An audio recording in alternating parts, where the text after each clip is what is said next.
crankshaft. One connection of it, it's a few actually.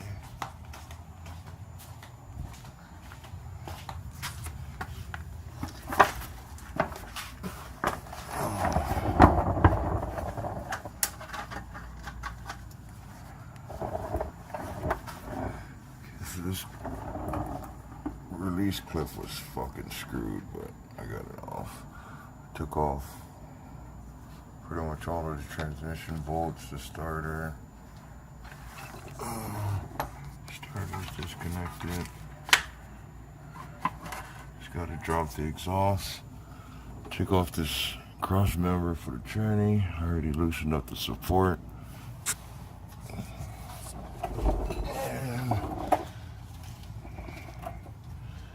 Take off this. This is already disconnected. Took off the leg shaft.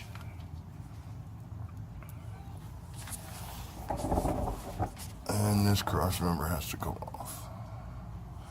That's the transmission support, and then disconnect the shifter. Get that top transmission bolt on the bell housing, and it should be out.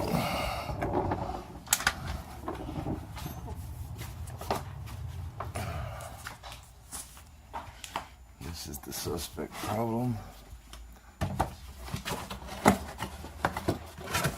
This is the sleeve, and it's built with the throwout bearing connected to it, so it's kind of dumb. But what happens is when you push the clutch, this spring activated, it feeds the line. It's the bleeder that'll stick out of the bell housing. So you throw a 7/16 on there and you can bleed it. But dust cap, you gotta wait till you put it in before you take it off. Come with an O-ring. The O-ring goes on that culper that you saw that connects to this. They're a bitch to get off, but all you gotta do is make sure that the plastic is all the way into the sleeve, you know. But so tomorrow, Smitty's gonna come by and we will drop this tranny and get this damn leaking problem. So what the problem is after bleeding it, I'll bleed it, and then like 100 miles later it'll start losing clutch again. So part is from Napa or Hanabusa. $73. 71 online, but I needed it now, so I just bought it. Alright, that'll be that. Alrighty then.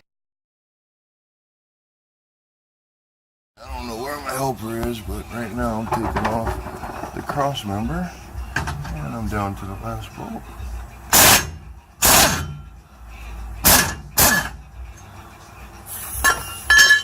That's that side. I got that other side to take off, and then this cross member will be done. And yeah, we can move on. Okay, so now I'm taking off the exhaust bolts, disconnecting it from the connection to the manifold or the downpipe, and it's way up. So, see the bolt way up there. There's 3 of them. It's not supposed to be easy, guys. But this is the key. Make you a long guy. And you can get up there. And this should be a 12. I just grabbed a 12. Nope. 13 or ½ inch. Shouldn't happen. That's why you need a creeper. Roll around.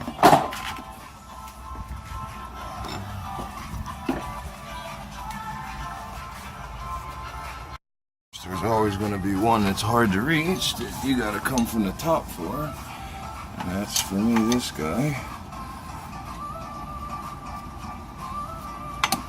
Turn on some light.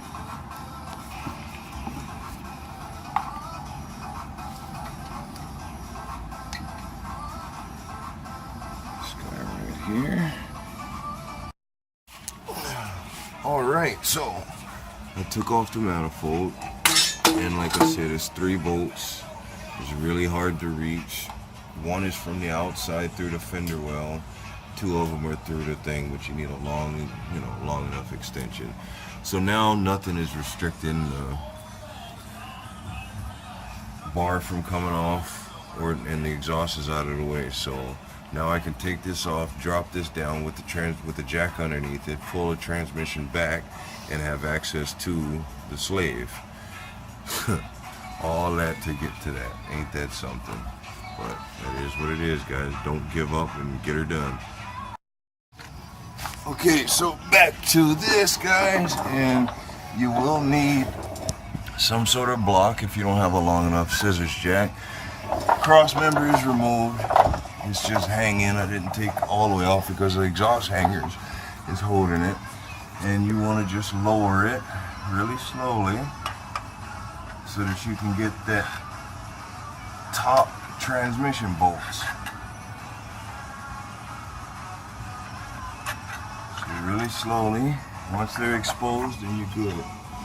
So keep checking it. So now it should be good.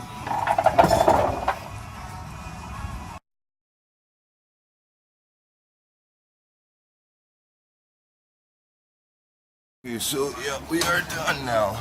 Everything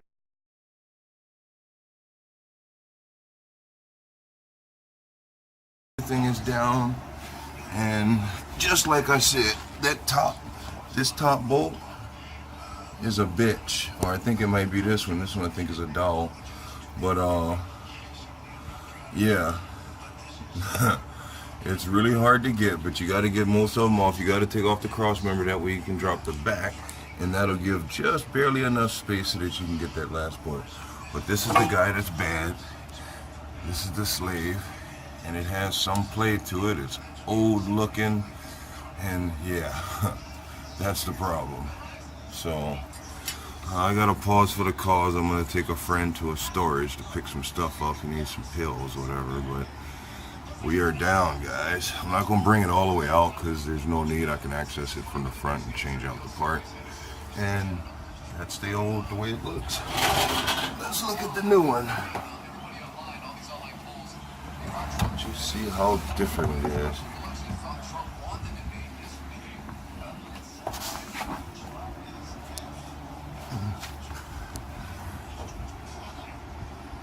See that?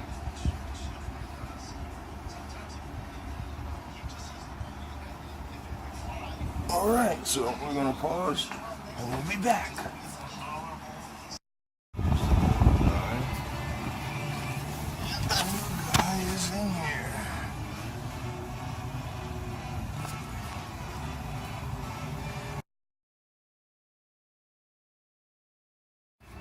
So this will probably be the problem that you run into, which is can't get the transmission to line up with the spline.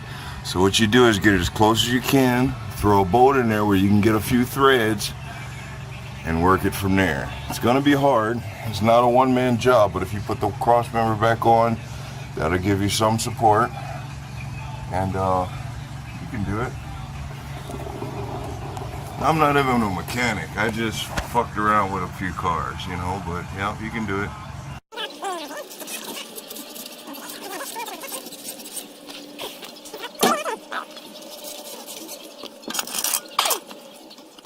Okay, so she is done. Everything's back.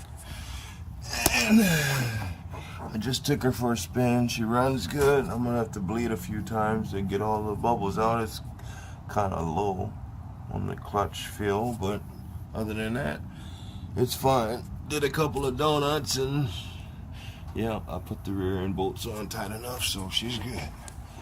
But yeah, in a day and a half, motherfucker, no help. Thanks for your help, Smitty. Sorry for swearing, YouTube. But we're done. 1998 Chevy Sonoma 5-speed 2.2 liter. All right.